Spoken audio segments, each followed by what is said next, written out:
month across the European bourses, though in Asia markets were up as well as China is easing restrictions and various different COVID rules. And so that's the way things are looking. I'm Richard Quest tonight in Paris. Whatever you're up to in the hours ahead, I hope it's profitable. I'm back in London tomorrow. Jake Tapper's next.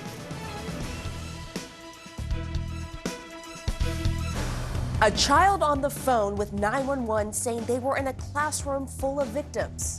The lead starts right now. Instead of enjoying the start of summer vacation like 10-year-olds should be doing, two of the Uvalde shooting victims are being laid to rest. This as the investigation into the police response ramps up. Plus, some relief for desperate parents is supposed to be hitting store shelves, but it's still not clear how parents can actually get this new batch of baby formula. And then a holiday weekend travel headache. Thousands of flights canceled, and things are not any easier if you're driving. Gas prices are ridiculous.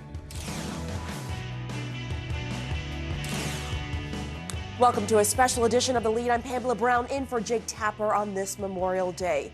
And we start with our national lead and the first funeral services for the victims of the horrific massacre in Uvalde, Texas. Today, the families and the community honor the memories of 10-year-old A. Garza and 10-year-old Maite Rodriguez. Services for their classmates and their teachers are planned over the next week. And amid the grief in Uvalde, a demand for answers as to why police waited outside the hallway for more than an hour before breaking into the classroom where the killing was happening. And now the Justice Department says it will review the law enforcement response to the shooting. CNN's Adrian Broadus starts off our coverage from Uvalde with more on today's service and new audio dispatch, which reportedly details a child's desperate 911 calls from inside the school. This is how those who love 10-year-old Amerie Jo Garza will remember her. A decade of photos showing a happy girl with a sweet smile, described by family as sassy, funny, and a little diva who hated wearing dresses. Memories of happier times as her family, friends, and community says goodbye during visitation and a rosary service. It brings me joy to know that I got an opportunity to have such a great daughter, and I tried to be the best father that I could be. Just down the road, another grieving family says goodbye to Maite Rodriguez, also 10 years old. I love her, that I miss her, that I'm proud of her. She wanted to be a marine biologist before she could even say the word. She loved animals. As families bury their children, there are growing questions and outrage about the police response.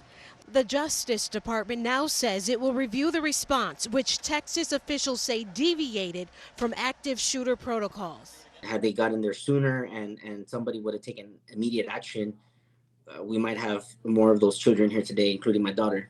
Investigators now say 19 officers waited outside the classroom where the gunman was for about 50 minutes. We're now getting our first glimpse at some of the information that was being relayed to officers at the school. ABC News obtained audio which appears to be from one 911 operator relaying information from a child inside the classroom. CNN has not been able to independently confirm the audio. The source is unclear, as is what point in the incident it was heard.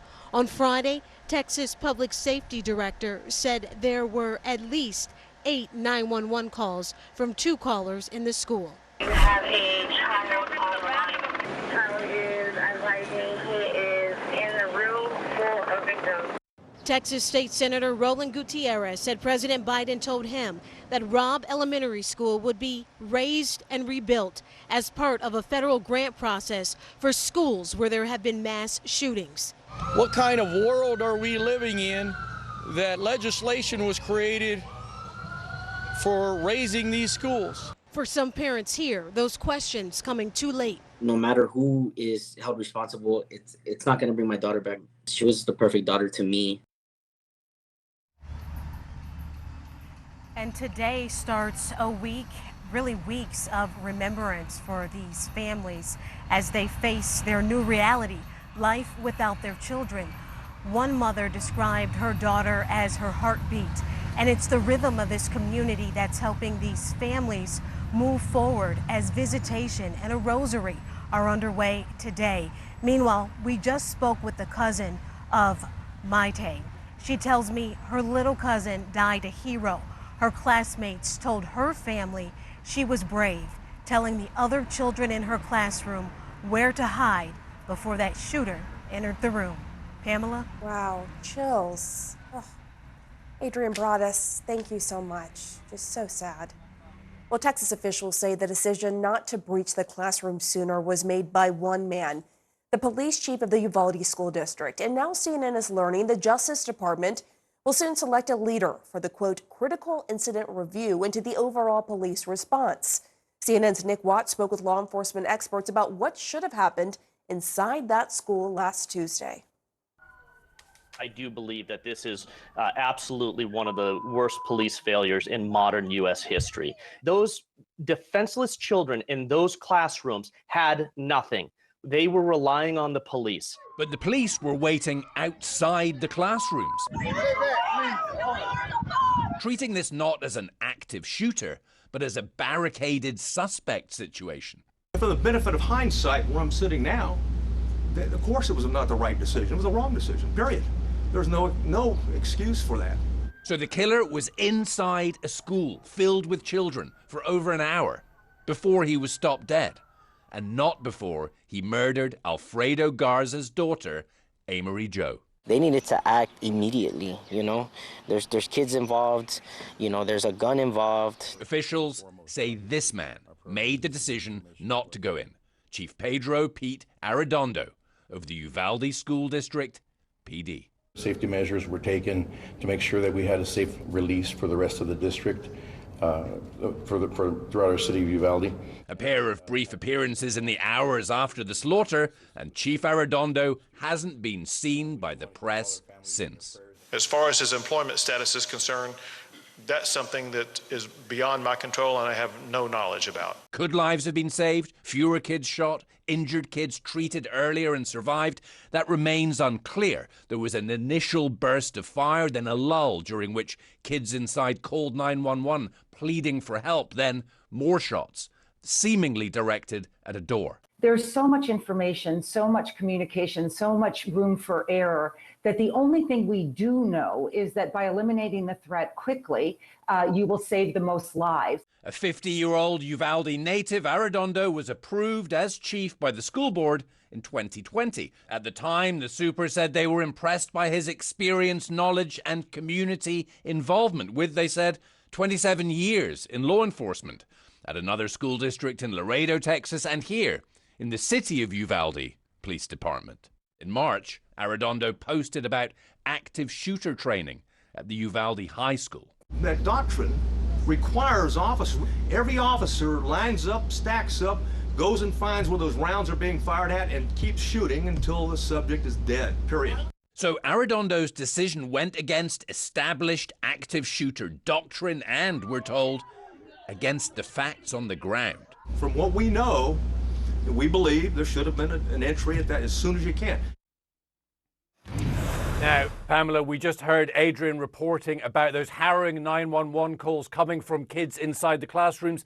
Interestingly, Chief Arredondo's first job out of the academy was as a 911 dispatcher, so he knew this system from pretty much every side. Why he reacted this way, we don't know. Of course, we've reached out to him for comment and haven't heard back yet. Now, he was also elected to the Uvalde City Council earlier this month. He was due to be sworn in tomorrow.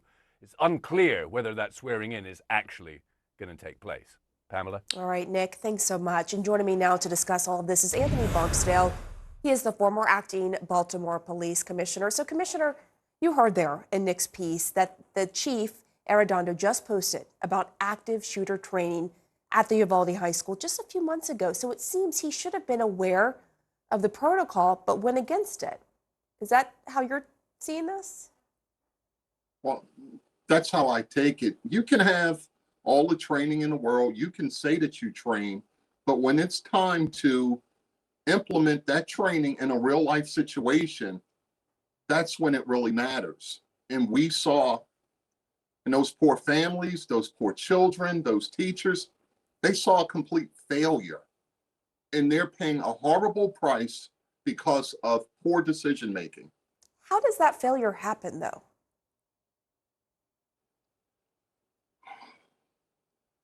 This is something I keep looking at this situation and trying to figure out what went wrong beyond this chief being in charge of the incident. I mean, we know that the kids are still calling, so they're still alive. They're still calling 911. You still know that there's gunfire inside the school. You go in, and just because there's a lull in action doesn't mean that you stop. He chose to be violent. He chose to shoot at officers and slaughter little kids and teachers. He chose that. You kill him. No ifs, ands, and buts about it. I can't dance around it, Pam. You have to take them out. Yeah. And they failed. And I think it's important to emphasize, as much as this appears to be a complete police failure, ultimately the original sin was this 18-year-old who bought these AR-15s and did this. Excuse me. Local officials say they expect to get a ballistics report. What should that tell us? They're gone. These kids are gone. The ballistics reports, if maybe they'll try to figure out if there was any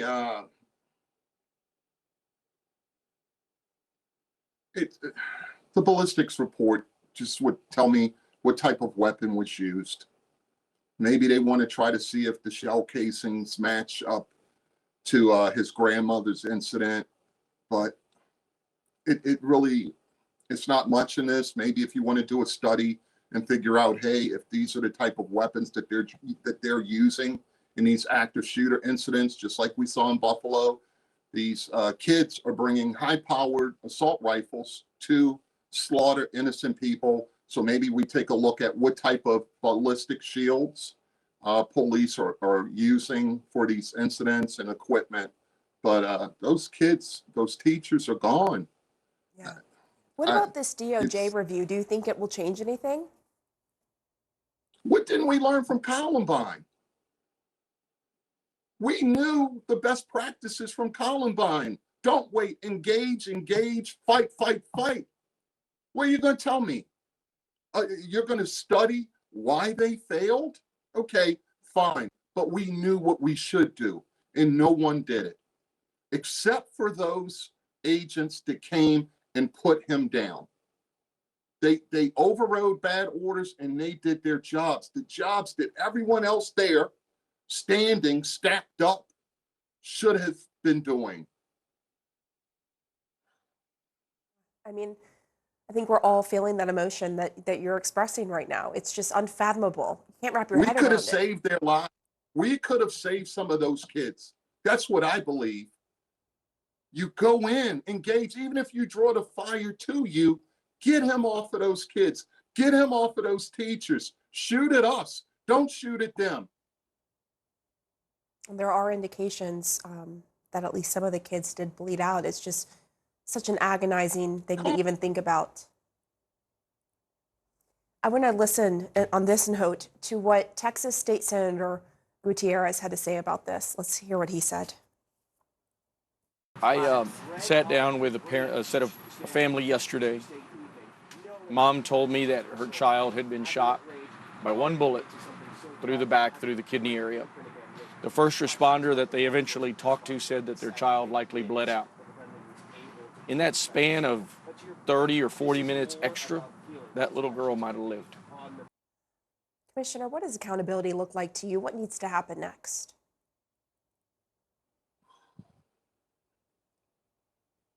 Let the DOJ do their investigation, but whoever, it appears clearly that this is the chief, but I still think we need to continue the investigation. This chief should no longer be a chief if he's the one calling the shots. It's clear that the training, the best practices that they all say they know and they understand, it failed. So did they fail? Or did the best practices fail? I believe that they failed, not the best practices. We know what to do. So this department these departments, because it wasn't just that chief's department there were other departments there. They all need to take a look at what they're doing, because they let down those children and those teachers.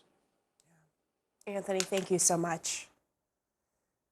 Thank And a you, small Pam. sign of progress from one Republican senator from Texas on bipartisan gun reform talks. That's next.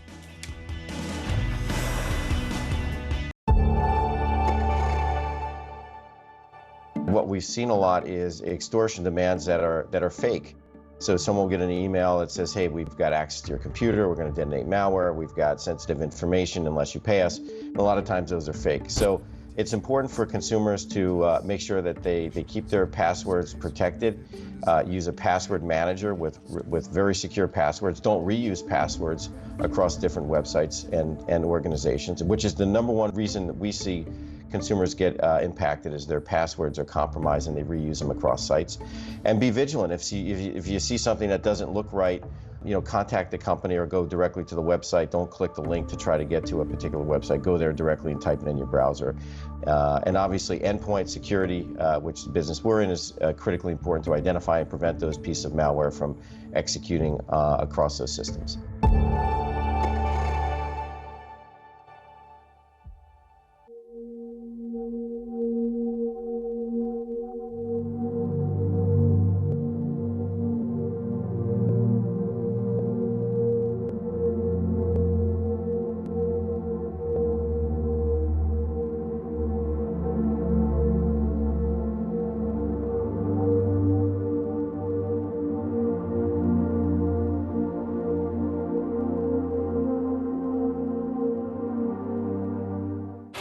Out front tonight, a potential breakthrough in treating coronavirus.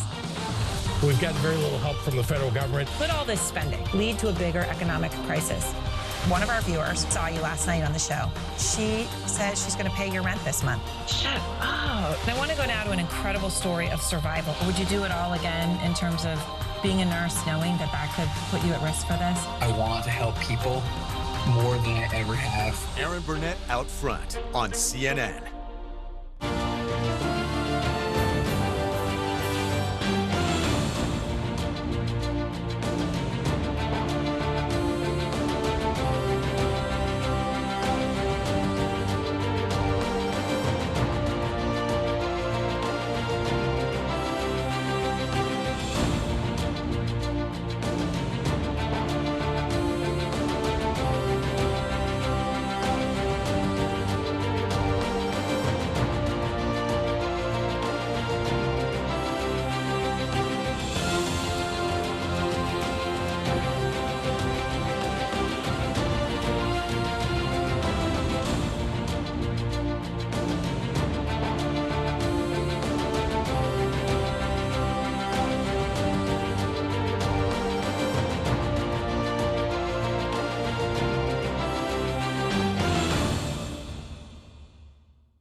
Connect the world with Becky Anderson.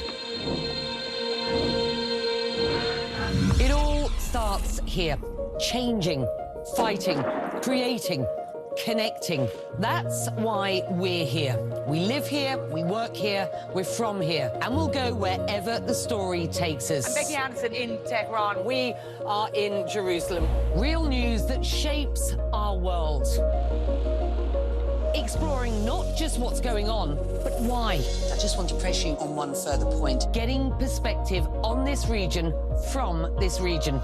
Places that many of us know, but few of us get to see. Observing countries on the move, still rooted in tradition.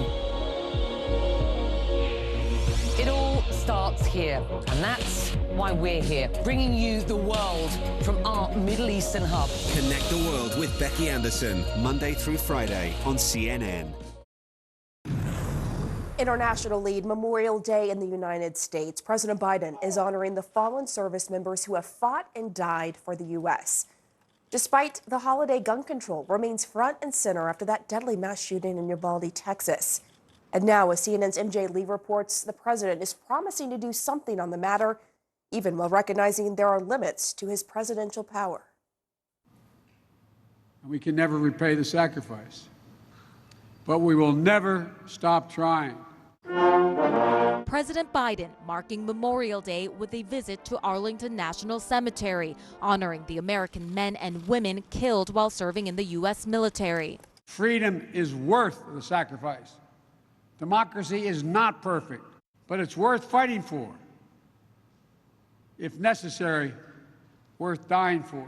The solemn commemoration coming as the country continues to grieve the horrific mass shooting at an elementary school in Uvalde, Texas, that left 19 children and 2 adults dead. Those killings reigniting the fraught national debate on gun control and putting new pressure on the president and lawmakers in Washington alike to take meaningful action. I know that it makes no sense to be able to purchase something that can fire up to 300 rounds. The Second Amendment was never absolute. The president signaling a hint of optimism about some of his GOP colleagues in Congress. I think things have gotten so bad that everybody's getting more rational about it. At least that's my hope and prayer. I consider McConnell a rational Republican. I think Cornyn is as well. I think there's a recognition in their part that we can't continue like this. But Biden also indicating that his own hands are largely tied when it comes to major actions pushed by gun reform advocates. I can't outlaw a weapon. I can't, change the background check. I can't do that. Over the weekend, the president and the first lady traveling to Uvalde to console a traumatized and broken community. As he left church, Biden confronted with anguished onlookers.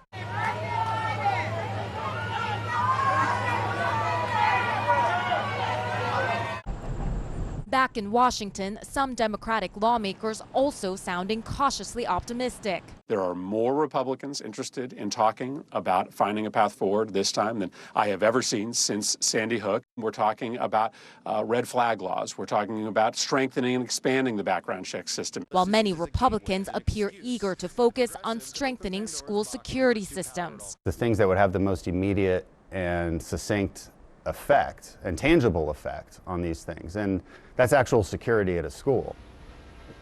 Now, a quick update on some of those conversations that are starting to happen on Capitol Hill. Republican Senator John Cornyn of Texas just told reporters that there's going to be a bipartisan group of lawmakers getting together tomorrow virtually to try to figure out some kind of framework on gun reform. Some of the issues that he mentioned include mental health issues, background checks, and potential limitations on who can buy guns and maintain them. Now, it's important to note that President Biden earlier today said that he hasn't really started in earnest those conversations with Republican lawmakers, that he has been focused so far on trying to console the members of the Uvalde community, but he did promise again that he is going to continue pushing those lawmakers for progress. Pam. All right, MJ Lee, thank you so much.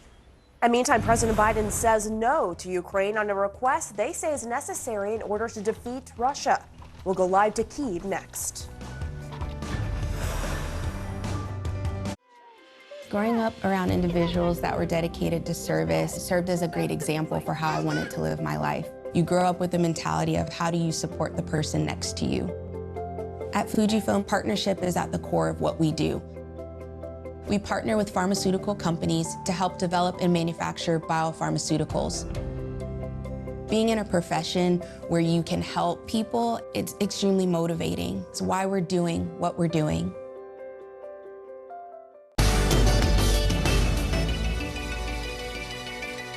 The Royal Oak by Audemars Piguet was the world's first stainless steel luxury sports watch.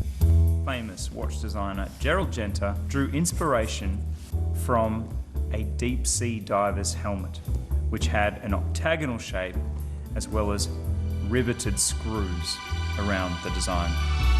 It sold for around $3,000 when it was first released in 1972. And this was considered both by the industry and by the general watch buying public as just a piece of inexplicable insanity.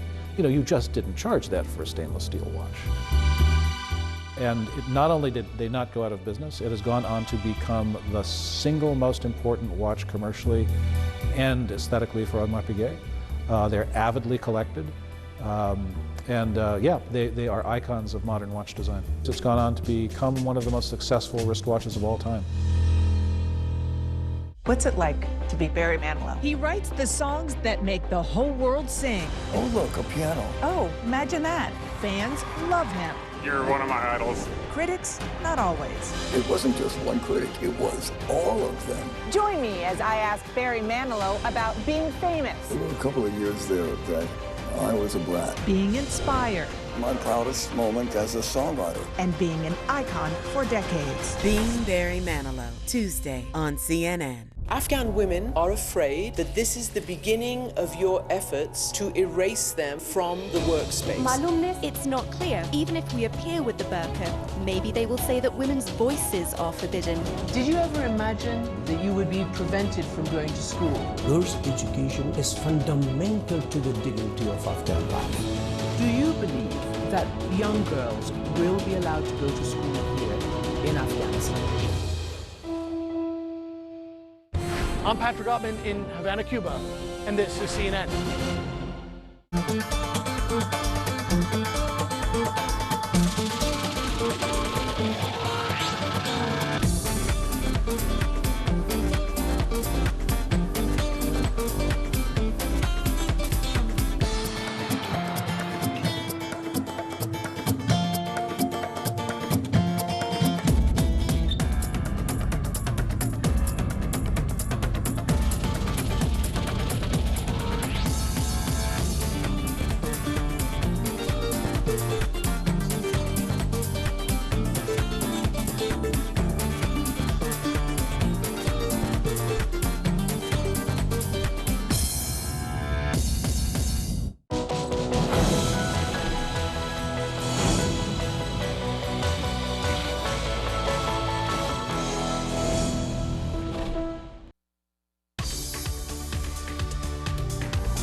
This is CNN. More people get their news from CNN than any other news source. In our world lead, Ukrainian President Vladimir Zelensky made his first trip outside of Kyiv since the Russian invasion began more than 3 months ago. And he thanked Ukrainian troops in the eastern region of Kharkiv and vowed to take back Russian-controlled territory. Let's get right to CNN's Matthew Chance live in Kyiv. Matthew, Russian forces are trying to surround Ukrainian troops in the eastern region of Luhansk. What exactly does that look like? Yeah, well, it doesn't look good for the Ukrainian forces, because I can tell you there's a lot of fierce fighting taking place around the city of Severodonetsk, which is the biggest, the last remaining city really that is under Ukrainian control in that region of eastern Ukraine.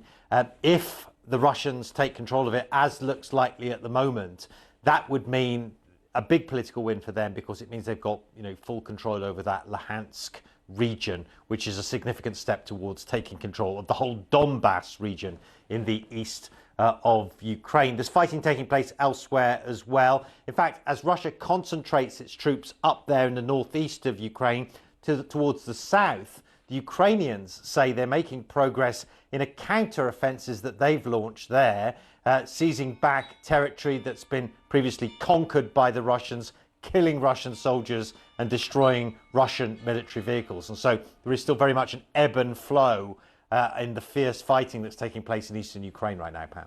And today, President Biden said the U.S. would not send the Ukrainians long-range rockets capable of reaching Russia. What are Ukrainian officials saying about that?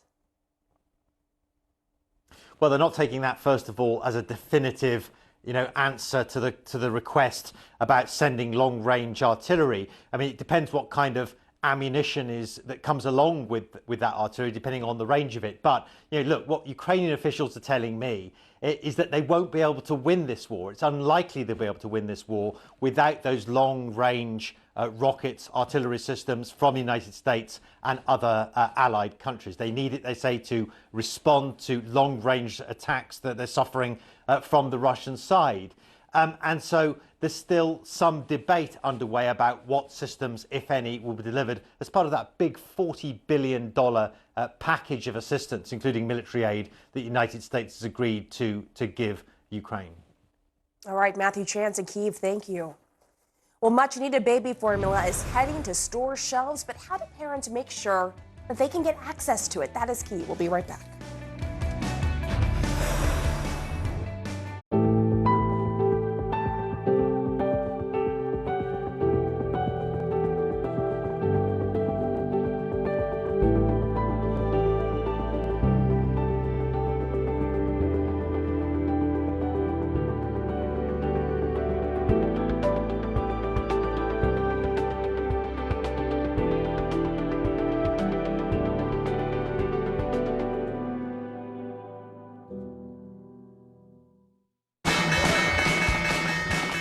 Business never sleeps.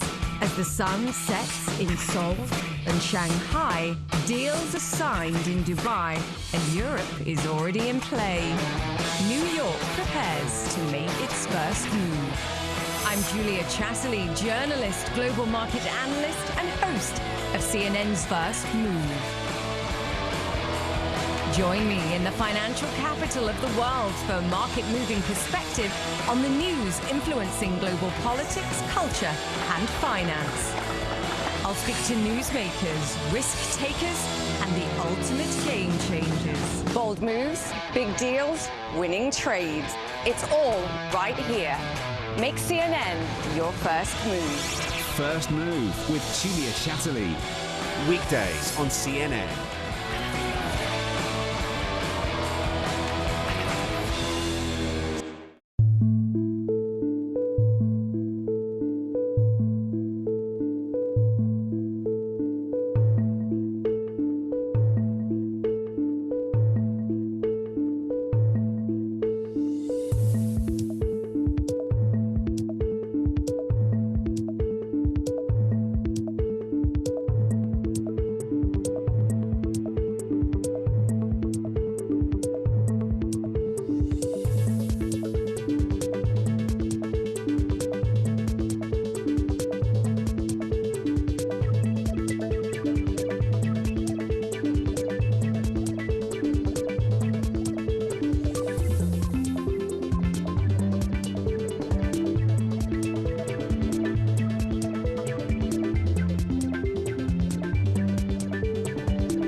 Connect the world with Becky Anderson.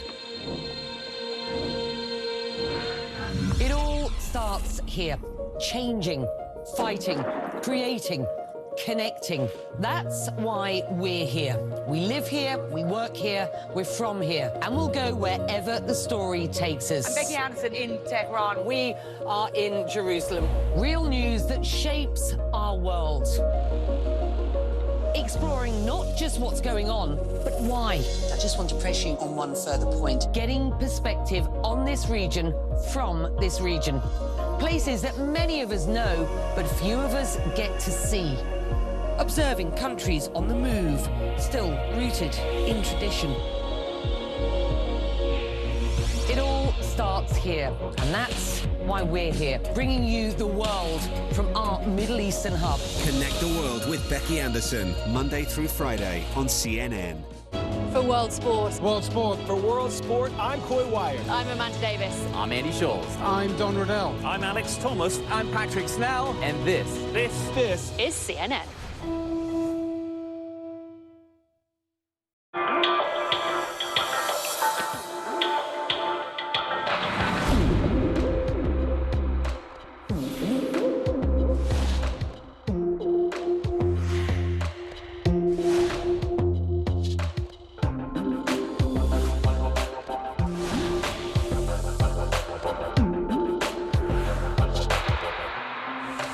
Africa Avant-Garde, Saturday on CNN in association with Access Bank.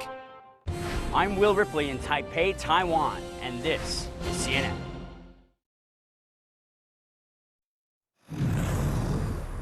Turning to our health lead and the worsening crisis for families as they hunt for baby formula to feed their children. New data showing almost 3/4 of formula products nationwide, some 70%, were out of stock the week of May 27th. That's up from 45% the week before. But some relief may soon be on the way. Nestle says tens of thousands of pounds of baby formula from overseas was scheduled to be sent over the weekend to stores.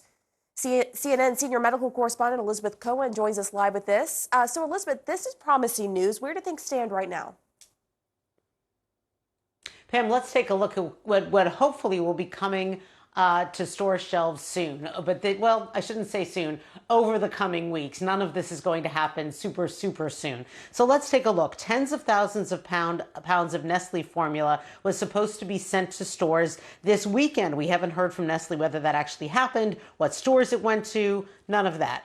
FDA has allowed an Australian company called Bubs to export enough formula for 27.5 million 8-ounce bottles. But that's a lot. But note that they've just allowed them to do it. They haven't actually started doing it. Also, 500,000 pounds of formula from Dannon is expected to reach U.S. parents in the first half of July. So again, note that this is not going to be immediate, or much of this won't be immediate for parents. The hope is really that this will happen over the coming weeks and months, but parents will likely still have to struggle to find formula. Pam? Right. I mean, that's the problem. They're still going to have to struggle in the near term. But when these do hit the shelves, I mean, how can parents find out whether these formula shipments are headed to a store near them? You know, Pam, that's a great question, and the answer is we don't know. So we've asked the Nestle folks, all right, so it's, we've got some of this formula, not a huge amount, but we've got some formula going out to stores. Which stores? How will we know when it's there? How can parents find it? And no answer from them, no answer from the federal government either. Well, you spoke to a few moms who are pumping their own breast milk to help families desperate to find formula. I think this is incredible because, as we both know, pumping is not easy. And it's a real drain in many ways, no pun intended. So tell us about this. Right, Pam. It's not fun. It's time consuming. I know lots of moms who love to nurse. I don't know any mom who loves to pump. But these are women who are pumping for other families. This is amazing. I want to introduce you to Marie Millen. She's a nurse in Oregon. She's breastfeeding her 6-month-old baby, and she's donating some of that frozen milk to a milk bank. She posted on Instagram, in one day, she donated more than a gallon of milk. Hillary Demon, who's a filmmaker and professor in Pittsburgh, she's mom to 1-year-old Remy. She's done nursing. She's not nursing anymore, but she is going to pump for 6 more months just so that she can donate that milk to families who can't find formula. And Corey Callahan, this is actually amazing. A lot of people don't even know this is possible. She has 3 daughters, but she stopped nursing her youngest daughter a year and a half ago. So with the help of La Leche League, she's going to relactate. She is going to try to bring that milk supply back after being dormant for a year and a half, and then she will donate that milk to families that need it near her home in Missouri. Really just an incredible investment of time and so giving of themselves. Pam? So giving. Wow. Elizabeth Cohen, thank you. Well, the first big weekend of the summer travel season is marked by major flight cancellations and record high gas prices. What's the outlook for the rest of summer? A closer look next.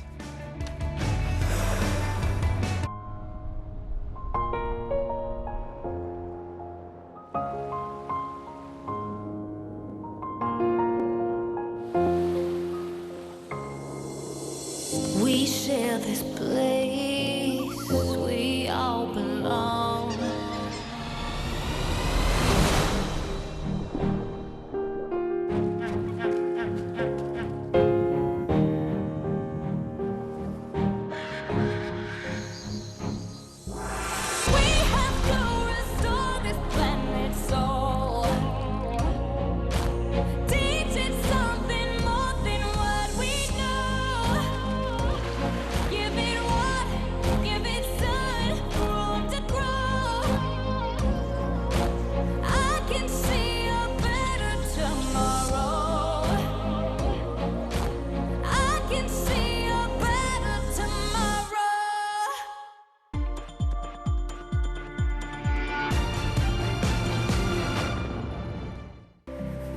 The red seats, to me, symbolize the survivor's voice in having a seat at the table and really the anti-trafficking movement overall.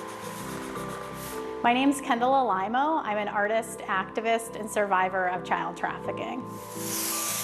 As a child, I wasn't allowed to use my own name when I was trafficked, and I wasn't allowed to go back to school and become the person I wanted to be.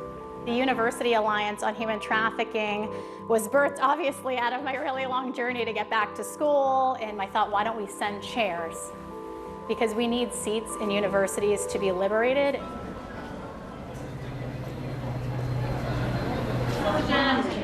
I am so impressed by Kendall. I knew she was going through something when I was her teacher over a decade ago, but I didn't know exactly what. Is that the household enamel? The students have been super invested in this project because it allows them to see that their own experiences are legitimate. It'd be nice to make one. Yeah. For them to take on this dialogue and create 20 more seats in the world honors my life, the lives we've lost, and the lives that are waiting for this freedom. So it's a really big gift in my life.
Our mission here at CNN and journalists, the news comes first.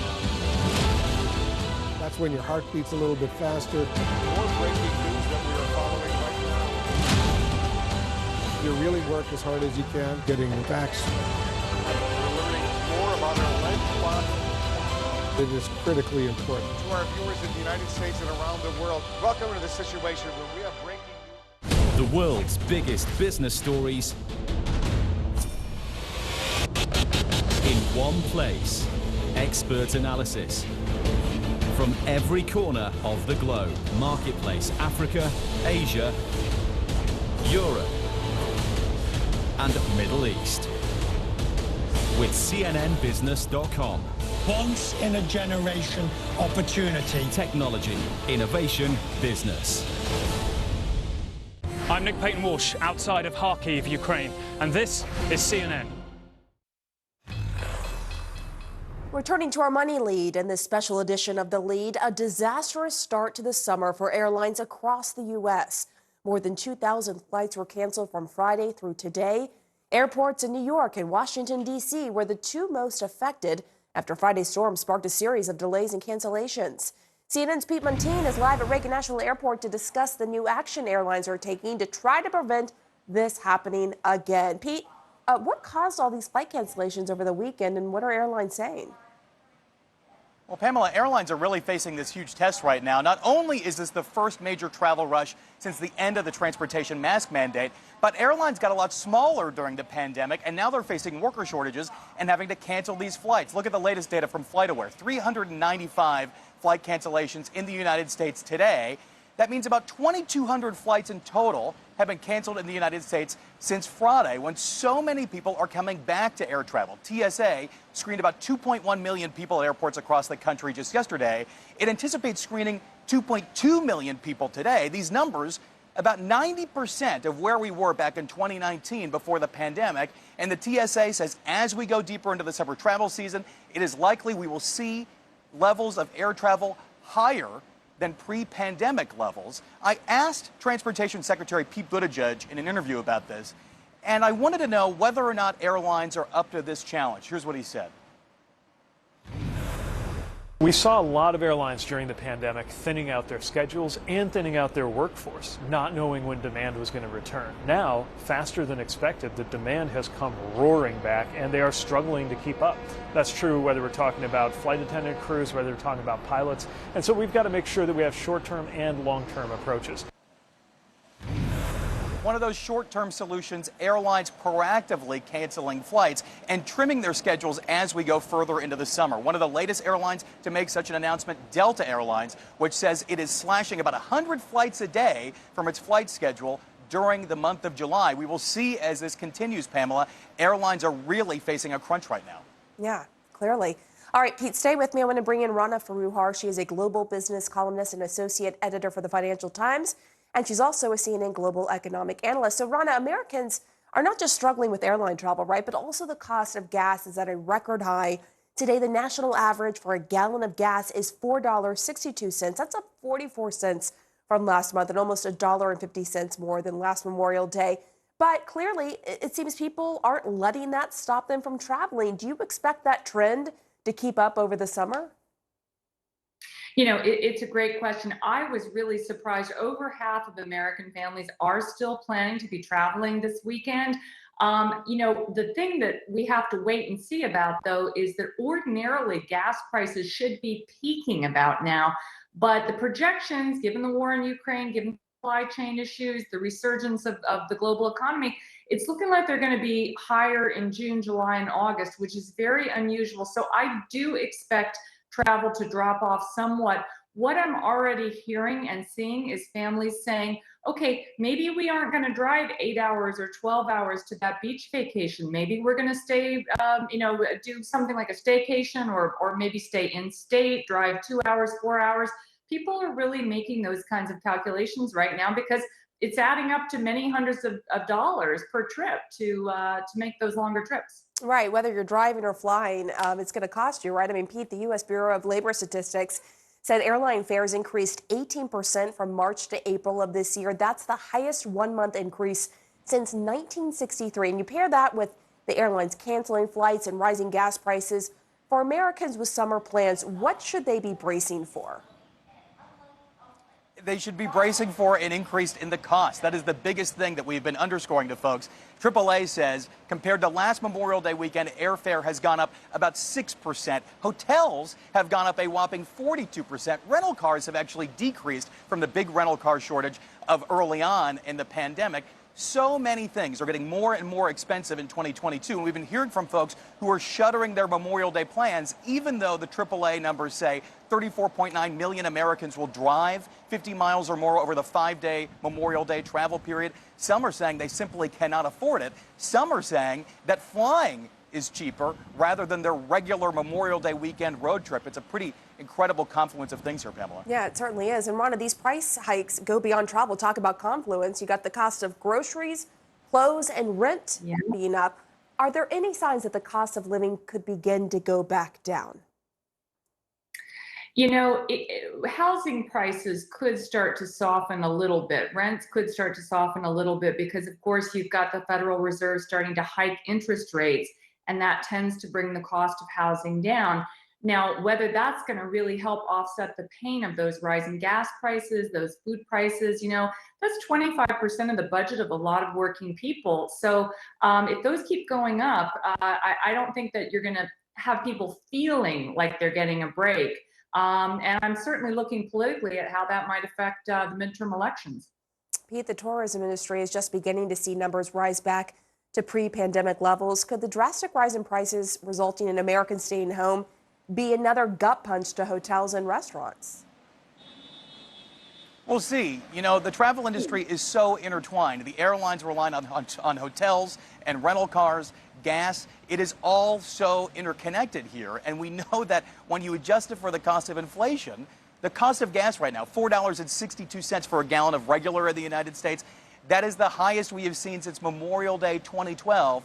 What is really interesting to me and so many analysts is that they just think that Americans are just so undaunted when it comes to travel. There's this whole notion of pent-up demand, revenge travel. People want to get out. They've been shuttered inside for a long time, and now they're simply ready to go. So they're really swallowing this incredibly high cost of travel, not only on the roads, but also by air. They just simply don't care, and they're going to do it anyway. You know, the demand has really not gone down all that much when it comes to the demand for gas. GasBuddy even put out data today that said people are still buying a lot of gas, and that we may not see, because of that, an end to these high prices. We could see July and August being really high as well, too, Pamela. Yeah, we could. All right, Pete Montine, Rana Foroohar, thank you both. And coming up, how Julia Child's legacy is still inspiring chefs around the world decades after her television show went off the air.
If I have the opportunity to leave the world in a little bit better place than when I got here, then I'm kind of participating in that. So I think it's important. We're being the largest jewelry company out there in volume terms. We have a big role to play and show the way in the industry, and that's what we're doing. So it's not just the right thing to do, that's an important motivator personally, but it's also future-proofing our business, because I do think that at one point consumers will take note whether you're a socially responsible company. We can already see, of course, NGOs are pushing this agenda, but I can also see that the financial community is now starting to raise the bar and require companies that they invest in to have a proper attempt to do some work in the sustainability area.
Business is all about making connections. But some connections are easier to make than others. With a CNN partner hotel, the world is always at your fingertips. CNN Partner Hotels, connected to your world.